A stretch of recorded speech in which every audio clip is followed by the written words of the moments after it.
Italy was hit hard by coronavirus early on. So what was the experience like playing in that region post-COVID? We happened to be touring Italy in a bit of a sweet spot in terms of the worldwide pandemic and lockdown. Yeah. So we were enjoying the sense of freedom, and insofar as that we were able to travel, and we were able to play music, in concert, in public, for the public. At the very beginning of the tour, though, if any one of us managed to slip by not having our mask on, we were immediately corrected, because the wound of so much loss was still very raw and present with many of the people, particularly in this small town near Bologna, where we began the tour, and so there was in Italy, just everyone was wearing their masks. There's just no question about mask, no mask. And only because we were all so comfortable being around one another. And we had all been tested, to get to Italy from wherever you might be requires pretty rigorous testing protocols, and you register with the government. And I began that particular trip in London, and then went to Spain, and then from Spain I went to Italy. And prior to each of those destinations, I had to pass through the portals, which is a nice way of saying I had to jump through COVID protocol hoops numerous times. So I kind of felt like an old hand.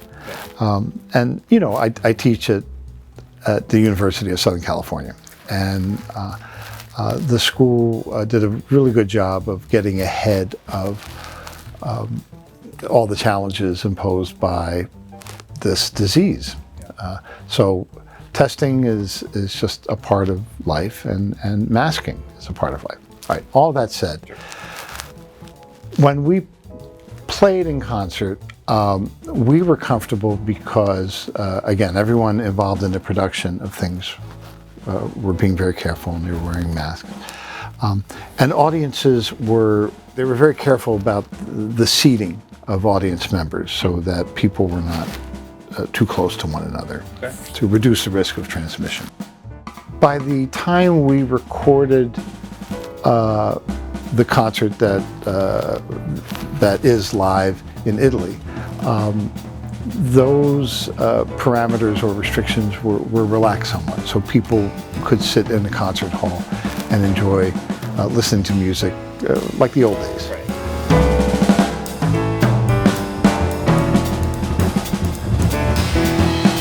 With all the awareness of the COVID protocols, I think it made the experience not only of playing the music, but for the people listening to the music, that much sweeter. You were talking about the sweetness of this performance, and I was going to ask you what stood out about this performance. Is that kind of where you're going with that? I think the answer is always going to be the same when you ask, what makes this, such a special performance. Number one, it was a great piano. Okay, yeah, it was. Right. It's an amazing piano, and it was tuned beautifully. The concert hall was gorgeous, not just physically gorgeous, but acoustically gorgeous. The acoustics, the way we could hear one another, the comfort level that we could all enjoy on the stage. Musicians will know what I'm talking about. When you make a sound on your instrument and it feels so good, right, it's just like, wow. So we were just all like, wow, this feels great. It was the final night of our tour. The trio was functioning as a pretty well oiled machine. Right. So there was no wrestling with any of the musical elements. So everything was very open, very spontaneous, because that's just the nature of the group. But the ease, I think, was what makes the recording that much more special. Sometimes, a little bit of struggle is good when it's part of the artistic process. But this felt good, and you can hear it in the performance. And I like the fact that it was recorded.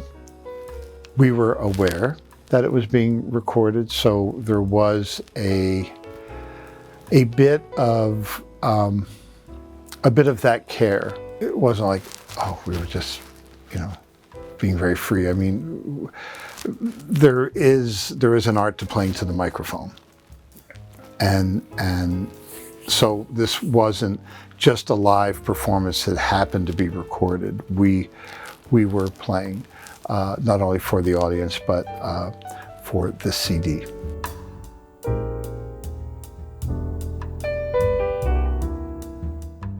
The significance of some of these song titles, which I'd like to go over with you, if that's all right.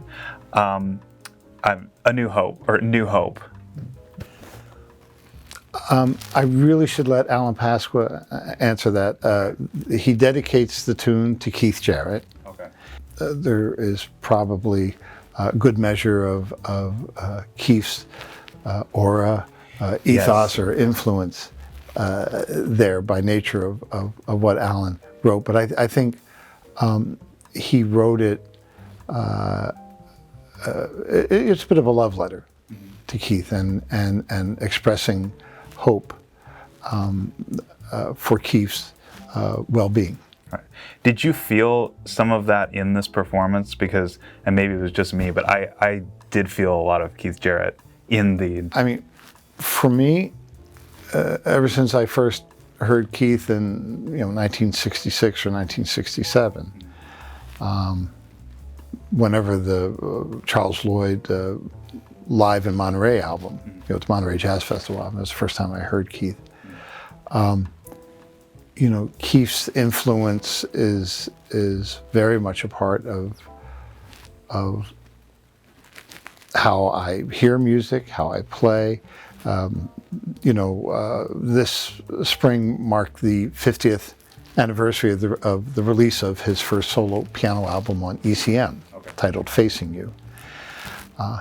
And I have, I got the album. I was a freshman at Indiana University, and I remember listening to it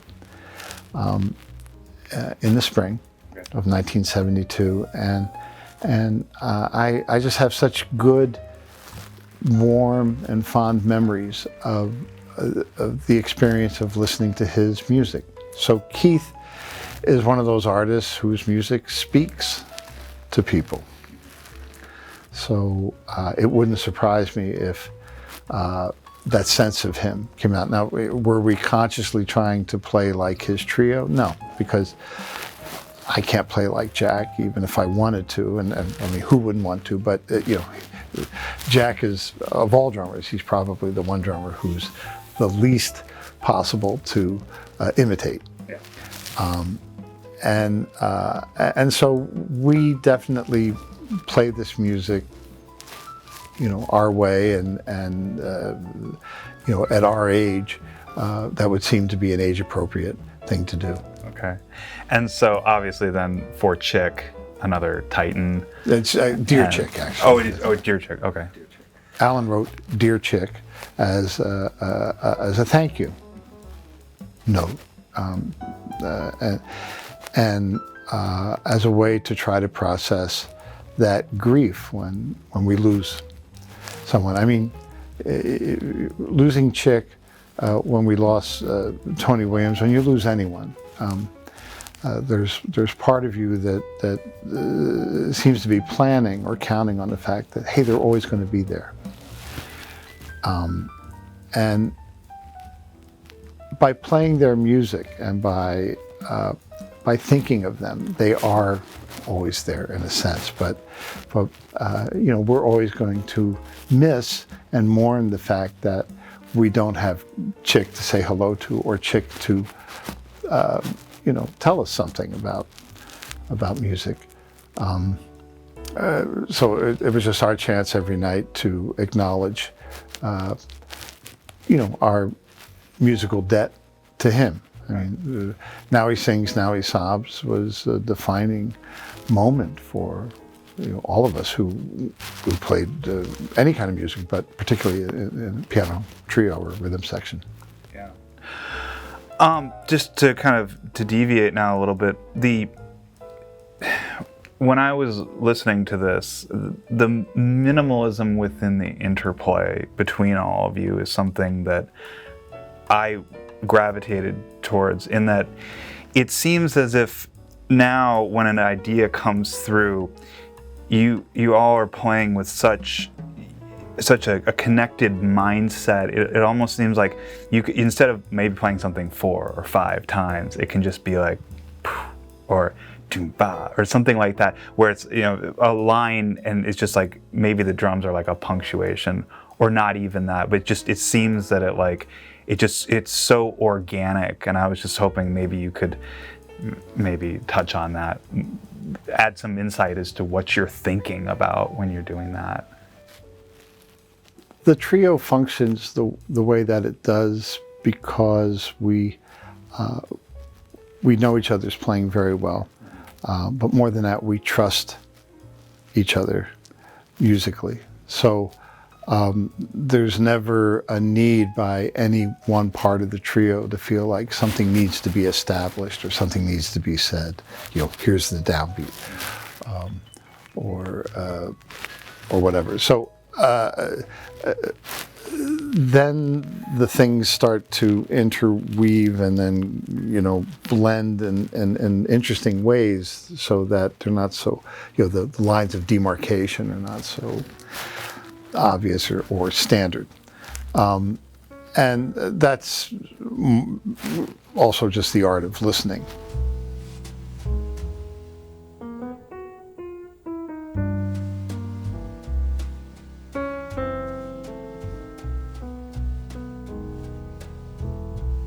The conversational aspect, I think, is apparent, and I think it's enjoyable for people to listen in on, because the respect that the conversants or conversationalists, the people doing the talking, have for one another. Now, some people might like those kinds of television programs where people are just shouting over one another. I don't like those, and I don't like that in real life. And so I think the trio represents the other end of that spectrum. We're not shouting over one another, and yet everyone does have something to say. If a person has some measure of confidence about what they want to say, they don't need to pound the table necessarily or shout it. And if they're with 2 other spirited persons, it can be very pleasant. So if I get you, what you're kind of saying is that these opportunities for the interplay are sort of out there for the taking, and you can decide, I guess, and I mean, please correct me if I'm wrong here at all, but are you now more comfortable with this trio deciding what ideas to play off of, No, we don't decide. We just do. You just do. I had a student a couple weeks ago. I said, "Did you want to ask me a question?" He said, "Well, yeah, I have trouble making decisions." He used that. So I said, "Oh yeah?" And he said, "Yeah." So let me see, what did I grab? Here, catch. Yeah, okay. Did you have to decide to catch that? No, that was an instinct. No, you just did it. That's your Mr. Miyagi moment for the day. So he said, "Okay, I get it." And I said, "This is not just a little trick." And it wasn't a setup. I mean, he asked, "How do you decide?" You don't have to make a decision. Okay. If you're paying attention, then you do. And that's a big difference. So we're not making any conscious choices when we're having our dinner, which in Italy is generally pasta or pizza before the concert. We're not at all talking about, the way I'd like to, how about on this tune? No, we're talking about the LA Dodgers and what kind of season they're going to have, and how's your pizza, and sure. The news about our families or whatever. And that's it's a nice place to be musically. But don't forget, I mean, we're not old timers, but we've been doing it for, each of us have been doing it for about 50 years. So you gain a certain level of just comfort and familiarity and composure. That doesn't mean the music is boring or complacent. What that does, it allows us to actually generate more excitement, but a lot of the excitement is by means of an internal tension that again is not pre-planned, but we understand the tension release dynamics of music. We know what makes a thing go from here to there. And so, a drummer plays a beat, and he or she then should play the beat so that it dances and that it informs the music and that it helps the other musicians sound better. And then you take or anticipate what they do. And there's when a band is really playing in top form, it's like watching the Los Angeles Lakers when they were at their best. Sure. It's boom, they're looking here, they throw the ball that way. It's just it's fun. Uh-huh. I mean, it's slick, it's amazing, but it's fun because there's just an exhilaration and they know where everything is, right?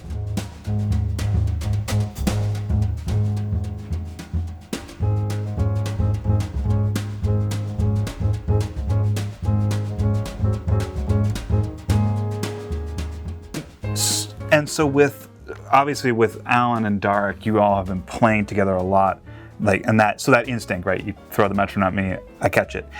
That throwing the metronome for, let's say, somebody who is a very, very accomplished jazz musician, I could say Dave Liebman, but you don't play with him all the time. I don't know, maybe this is, how does that change things? Or is it still It's still the same, just I listen to Dave. I mean, I love Dave Liebman. I think he's a genius. It's interesting.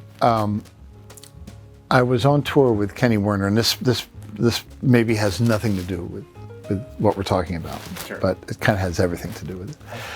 And we were in Paris, France, and we were having dinner. We had done the setup and the sound check, and it's the first set of a 2 or 3 night engagement, and a lot of musicians were going to be coming, so an important audience.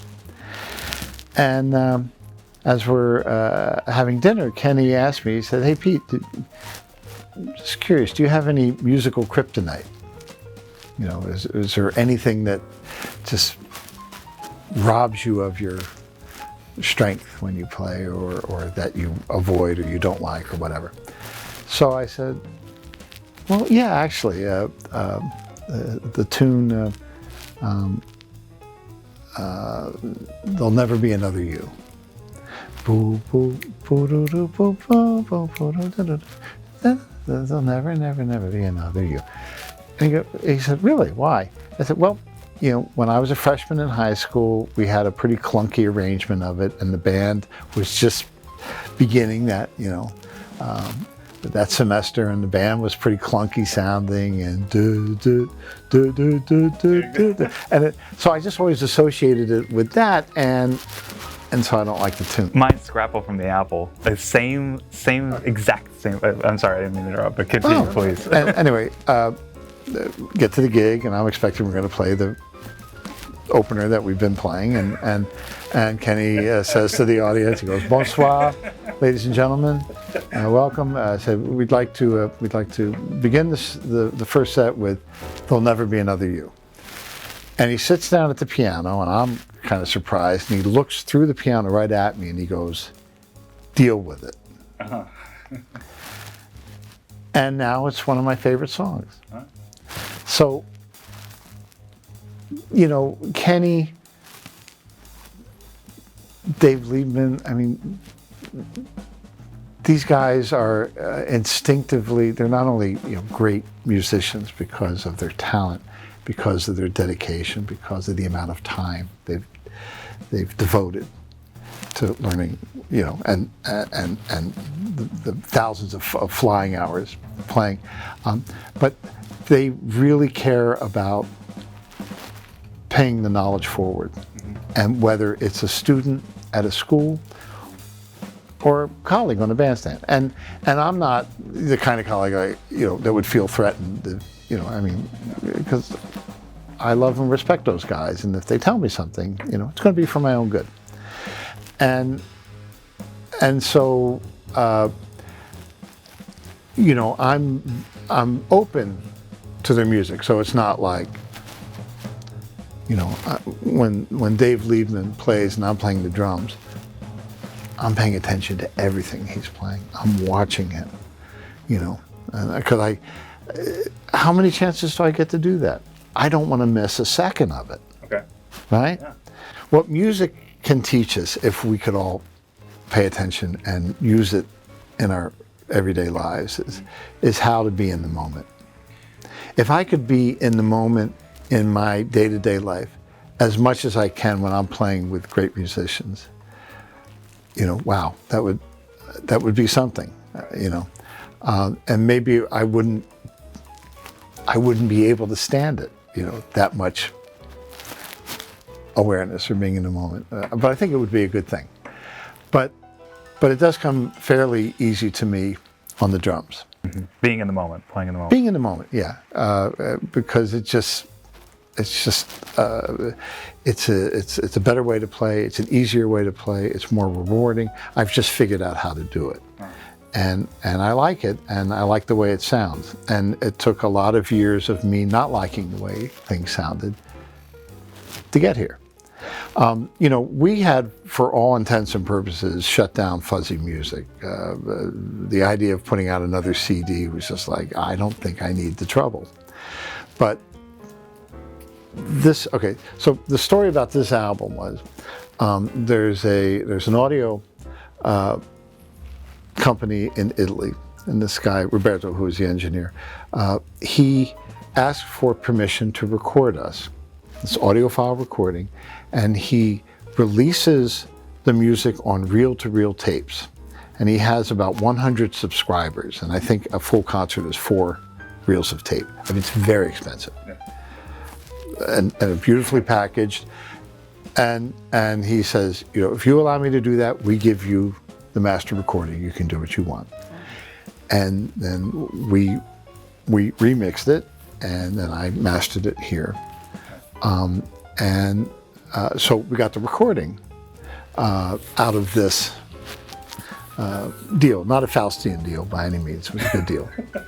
And so I heard the recording. I wasn't sure what might happen, what would we do with it, but I knew we had to make the album. And I guess the whole Italy and Europe tie-in, there's one final question I did want to ask you. What's special about Camogli?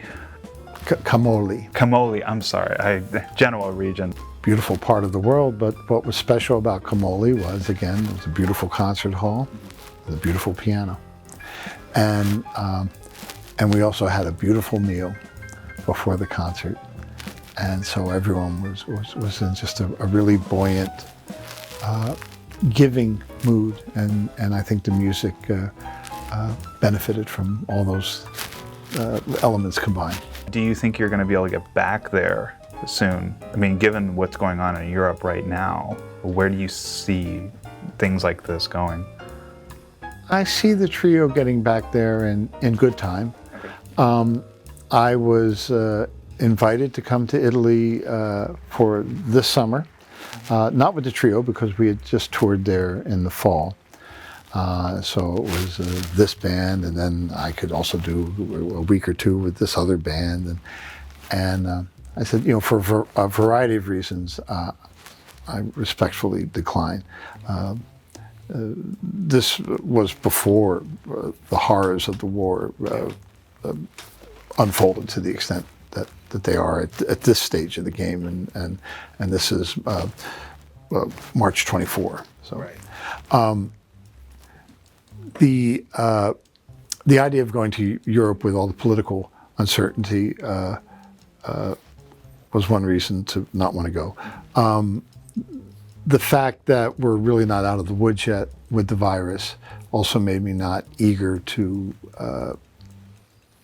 plan a lot of traveling. I have things I want to do at home. I want to stay at home, working on a book. And I didn't want to put together some band just for the sake of touring. Okay. And I told Alessandro Travi, Alex, our wonderful tour manager and the guy that books these tours, I said, when I come back, I want to come back with this band. Okay. I want to play this music with these musicians. I have a grandson. Right. I have a dog. I mean, why leave home? My dog needs to be walked every day, and during the year, the school year, August through May, actually August through April. By the beginning of May, we're pretty much done with the second semester. But I'm teaching at the Thornton School of Music at USC. He's wearing his SC cap. Ben studied with me. Great drummer. And also great at this promo thing. I admire the musicians who still do it, and the men and women that have continued to travel into their more advanced years. It hasn't gotten any easier. Okay. And in fact, traveling is, it's going from continent to continent, country to country. Man, it was a lot of work. Yeah. With COVID and everything else. So. We are doing a number of dates in California and New Mexico with the trio. Where in New Mexico? Well, let me see. And that's actually the trio along with George Garzone, the 3 Nights in LA band. Albuquerque. Outpost? Yeah. The Outpost in Albuquerque. We're doing Santa Fe. The jazz something there, and then I think Taos. Okay.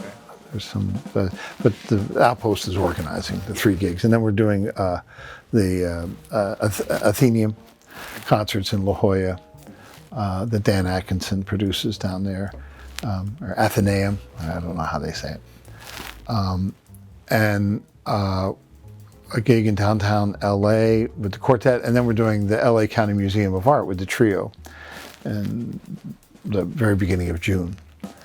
And I expect we'll be doing more dates, certainly around Southern California and maybe beyond. But that's why we're putting out a CD, so we can bring the music to people either by form of the actual disc or through whatever kind of streaming.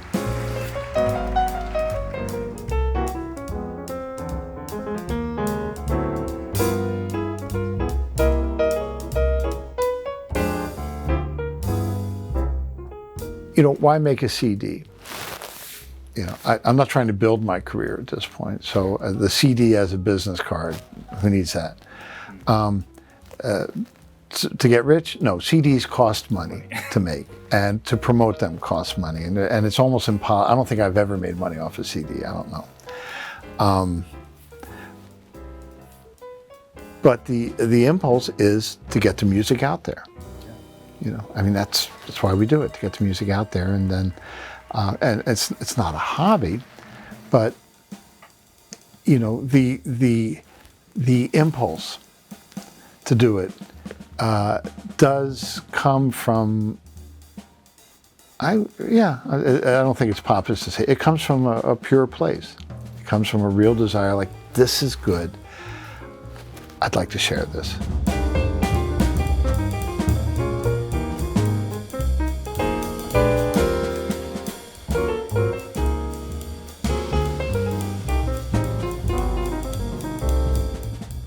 You want people to hear it. And what else is life about, really? It's not, you know, you can't take it with you, but the music will be there forever. Absolutely. That's beautiful.